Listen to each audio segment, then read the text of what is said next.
you're a home buyer, somebody or a young person looking to buy a home, you need a bit of a reset. There is a possibility on the other side of this that inflation could actually be quite low. Welcome back to Real Estate Mindset. Today's video is going to be absolutely bonkers. Now, high mortgage rates are potentially preventing the housing market from crashing. So what we're going to do today, guys, is I'm going to expand on the whole golden handcuff phenomenon. We're going to take a look at just how much inventory are we really lacking in existing homes. Now, we're also going to compare what's going on with existing homes to what's going on with new home construction data that is absolutely slashing prices, absolutely ridiculous buying incentives, and supply and inventory are absolutely surging in new home construction. And honestly, that's on top of everything being underreported. Then we're going to end the video by looking at specific recessionary indicators to try to get an idea of when this whole recession is going to hit. And I want you guys to understand that everything we've seen so far is in the front end of recession, the front end of unemployment, and the front end of any, well, I was going to say banking crisis and credit event, but we already had that this year. And the government bailed out the banks. We know that happened. And if you guys can, don't forget, I'm not a financial advisor, even though my bio is as someone that just got back from 17 days on the road and I explored 10 different metro areas, about 5,300 miles driven for a total of 110 hours. Why do I do stuff like that? So that I can show you guys the boots on the ground data so you can formulate a better opinion, because I think what's going on right now, guys, is the mainstream media and the powers that be are manipulating us. Comment below. Maybe I'm wrong. Do you guys think that I'm wrong? Are people not manipulating us? Is everything okay? Either way, you guys, do me a favor. Like this video, subscribe if you haven't already, shoot me a comment below, and I hope you guys enjoy. The interest rates being high like they are, preventing a housing market crash, is a concept that I've been developing that really, when I went on this trip, my 17-day trip around the nation, it allowed me to think a lot more heavily about this. Because the reality is, guys, you know, we should ask the question, what happened to all the inventory? Where's all the existing home inventory? Did they just disappear? Or are there really millions of home sellers on the sideline right now that would sell their house, flood the market with active inventory, which in turn would crash prices? How many sellers are really on the sideline? So I want to start this video out by talking about the golden handcuff phenomenon, something that also happened during the 70s and 80s. So if you don't believe me, go look it up on Google, put in 70s and 80s golden handcuff effect. The same thing happened back then, only back then, assumable mortgages legal. Now what we have is this whole sub-2 cult trying to convince home sellers to give them their mortgages even though they don't qualify for those mortgages. So a lot different, but essentially, guys, the golden handcuff effect is basically telling us that the people with low interest rates right now, which is a lot of people, cannot or will not sell their house, essentially meaning their mortgage is now an asset. Personally, my mortgage has an interest rate 30-year fixed conventional mortgage of 2.5%. And if you're in that sub-2 cult, I ain't gonna give it to you because it's not the law. I don't wanna violate my contract, okay? But I have 2.5%. So I'm part of the phenomena of low interest rates. And the question is, what will rates need to get to bring off the sideline all of those sellers, and what impact will that make and have on prices? Now, obviously, if we want to take the bullish perspective, which is basically their only argument at this point, is the government's just going to bail them out. Who cares about fundamentals? Who cares about any of the income and the PE ratio? Who cares about that? The government's just going to bail us out. So these very intelligent people are betting their financial livelihood on being saved by the federal government because they know the fundamentals aren't there. I mean, think about it, guys. Look at all of the bulls that are flip-flopping right now that are now saying, oh yeah, prices are going to go down. They have no fundamentals backing up prices going up anymore. Again, except the Fed bailing them out. What I want to start is by going over just how many mortgages and Americans have super duper low interest rates. I'll be referencing Redfin data because Redfin is going to give us, approximately how many. This needs to be updated. This is a little bit old. But as you can see here, more than 9 in 10 mortgage holders have an interest rate below 6%. And that's that golden handcuff. But when we scroll down here and look at the actual bullet points, we see that 82% of households have an interest rate 5% or lower. And about a little more than half, 62% have a 4% or lower. And it's that 4% or lower, you guys, that is really that lock-in effect. The 5% is, that's mainly an average, historical average. But there's an overwhelming amount of people right now on the sidelines that want to sell but cannot afford to sell. And I've heard many stories of people that are in the midst of ugly divorces that are postponing their divorce, which, we won't go there. I think that might be a good thing. We shouldn't be getting divorced. That's one of the problems with America right now. We need households to be strong. That's off subject. But regardless, you guys, there's some people that are not even going into divorce because they cannot afford to sell their house. Imagine that for a second and how crazy that is. In other words, people are fuming sellers, okay? Because again, where's all the inventory? It just disappear? I don't think so.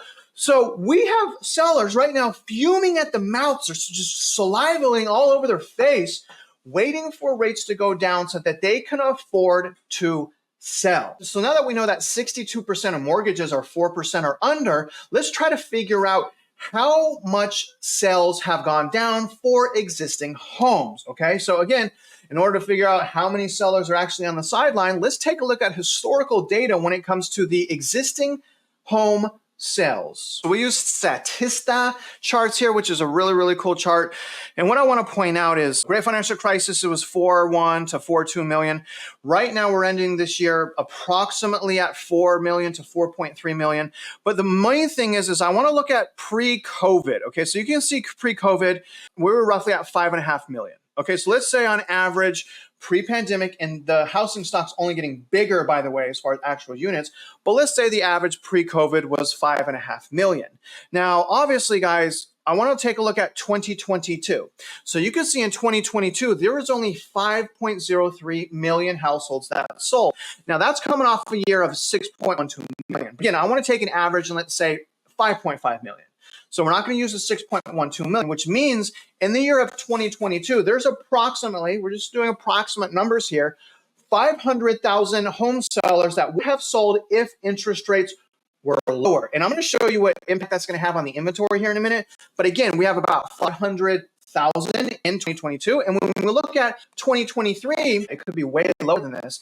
It's showing 4.3. So there's approximately 1.2 million households this year, okay, in addition to the 500,000. So 500,000 in 2022, 1.2 million. We'll round down a little bit. We'll say, and we'll give a range, there's 1.5 to 2 million sellers that would sell if interest rates are lower. In order to understand, guys, like how much inventory would we have if we just had a rush of 1.5 million to 2 million in addition active listings, guys, that would have profound effects on the housing market. And in order to show you exactly those effects, let's try to look at what we have right now. Because remember, you guys, the whole supply and demand, which we're not hearing a lot about anymore because they start to realize that just with a little bit of inventory increase has a profound effect on downward pressure on real estate prices. They can't talk about supply and demand as if it was a vacuum. We have, something called quantitative tightening, the federal government not purchasing assets. We have raising and increasing interest rates, M2 money supply falling down, right? Start talking about that stuff. Bulls, don't just say the government's going to help me and bail me out. That's not how most of us were raised. Most of us were raised, save your money, work smarter, and you're going to get ahead. Accessing Fed economic data, housing inventory. Now, this is active for existing. This is not new construction. And I want to point out this, you guys, pre-pandemic. How many times have we heard these foolishly optimistic, head economists of the National Association of Realtors and Redfin and all these people say, we're shy 4 million housing units. We need 4 million more housing units. But they can't reference any time in history that we had 4 million units for sale. Again, no time in history. In fact, when we go back to look at pre-pandemic, you guys, we were only sitting at 1.2 million to 1 million. Right before the recession, we were under a million active units.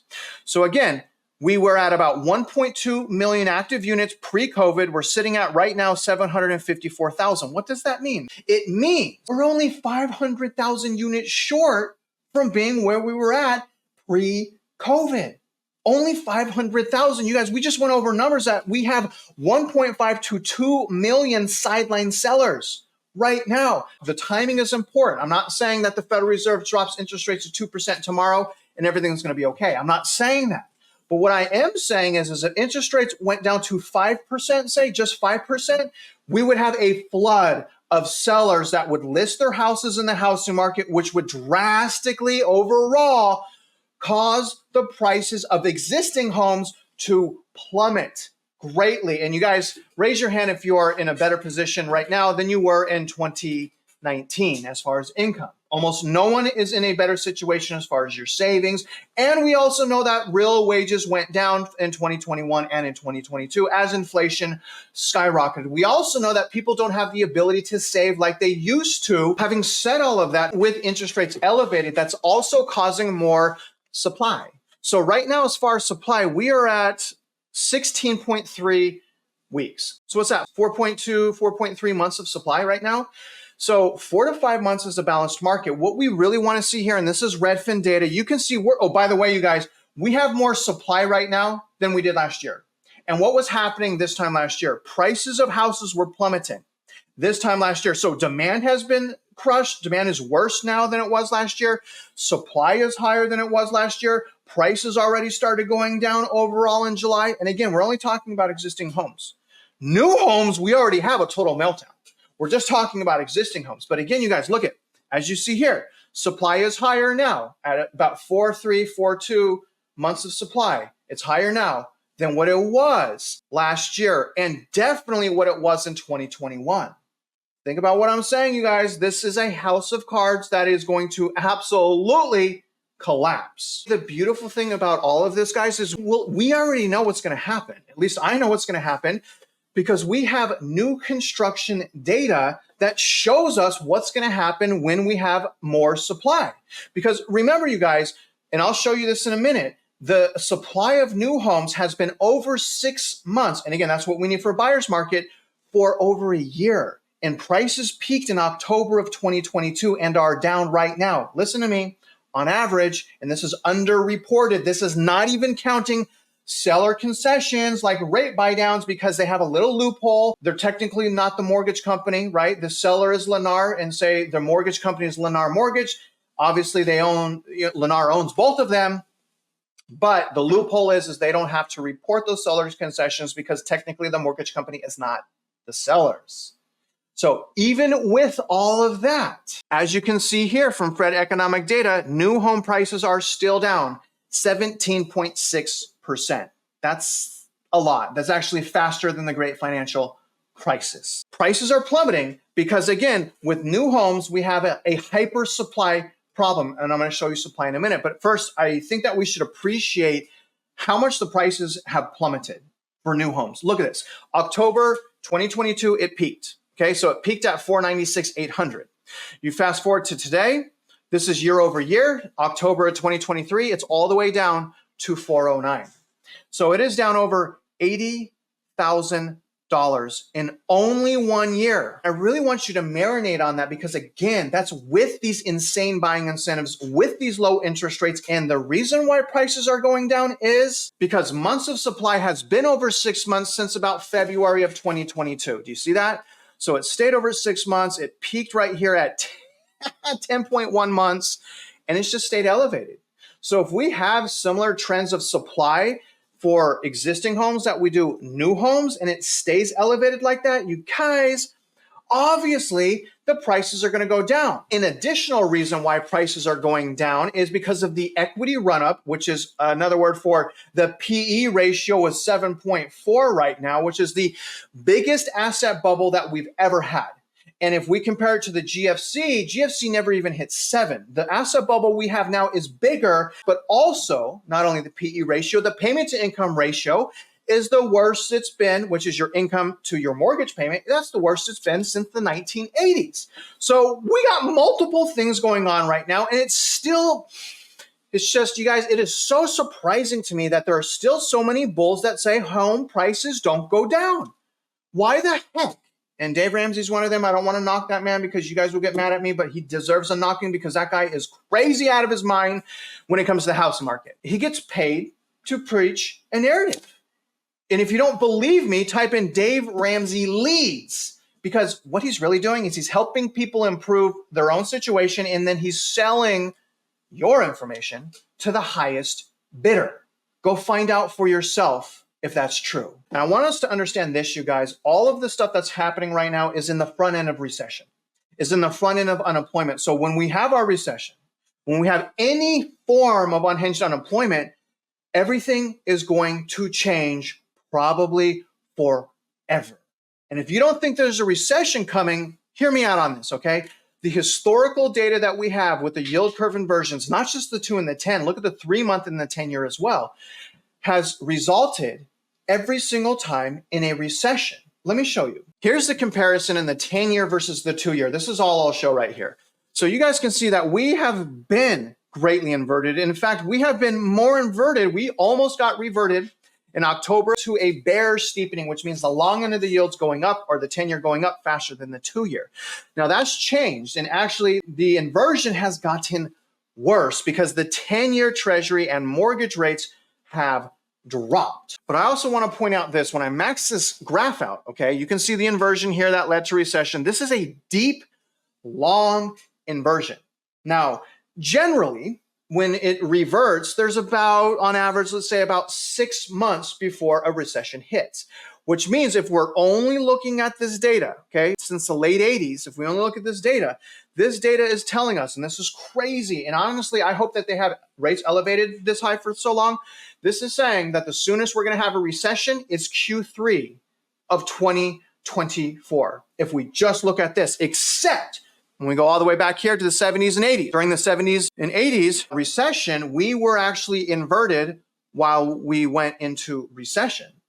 So that's actually interesting. So again, if we do compare this to the 70s and 80s, we can actually be in recession technically right now. But if we look at it post 1970s and 80s, Q3 of 2024. What's going on right now, you guys, is absolutely wild. So I'll show you guys what the market is thinking as far as rate cuts, because everyone's like, oh, there's going to be 6 rate cuts next year. Well, there's not going to be 6 rate cuts next year unless something really bad happens. And that is the thing that so many people are forgetting. And honestly, you guys, it's very intriguing to think about, wow, high rates like this froze the housing market.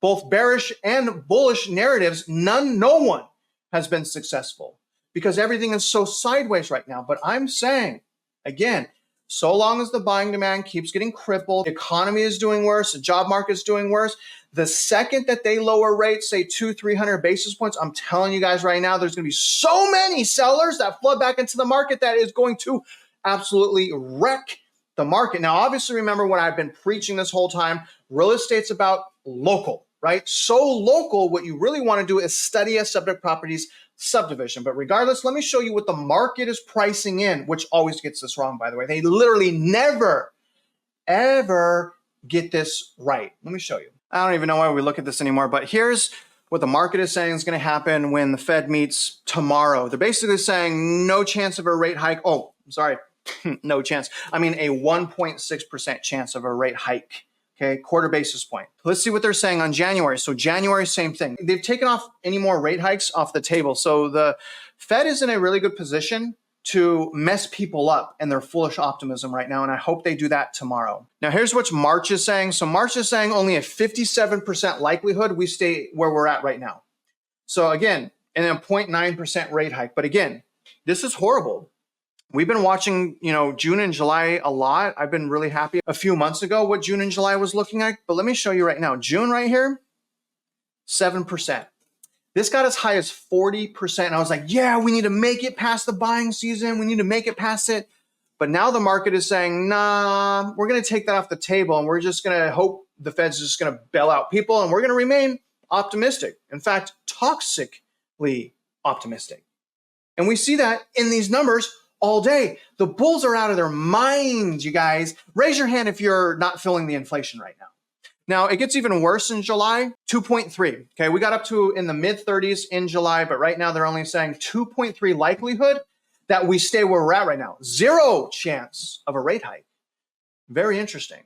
Personally, I'm just going to play the odds here, given that they're always wrong. I think that's going to adjust. I'm hoping that Jerome Powell comes out tomorrow just guns blazing, hawkish, and I'm hoping that it sends the market in a tailspin and that 10-year goes up. But you guys, do me a favor. I really want you to comment below. And again, we compared existing homes to new homes. I've showed you the fact that we've had an overabundance of supply in new homes. Prices are down in just 1 year, 17.6%. The same thing is going to happen in existing homes once we get those sellers, more of those sellers off the sideline. But even though a lot of those sellers are on the sidelines, we still have massive declines in places like, Phoenix or Surprise, Arizona, certain places in Las Vegas, obviously Austin, San Antonio, Dallas, and Fort Worth, all places heavy in new construction. And the reason we see that is because the new construction meltdown is finally starting to spread on over to existing home sales. I'll continue to work out my theory here, but do me a favor, comment below, okay? Seriously, think about this. Are the high interest rates keeping the housing market from crashing? If you don't agree with me, tell me why. Tell me why, because there's going to be a flood of buyers coming back in the market? Is that what you think? I'm just really curious, because remember, regardless of interest rates, okay, regardless of interest rates, the PE ratio is still 7.4. The largest, biggest asset bubble is still here over the GFC in 2023. So I'm anxious to hear from you. You guys, I really hope you guys got some new value, insights, and perspective. Everything will be linked in this video. And if you're out there investing in real estate, I wish you luck and I hope you win.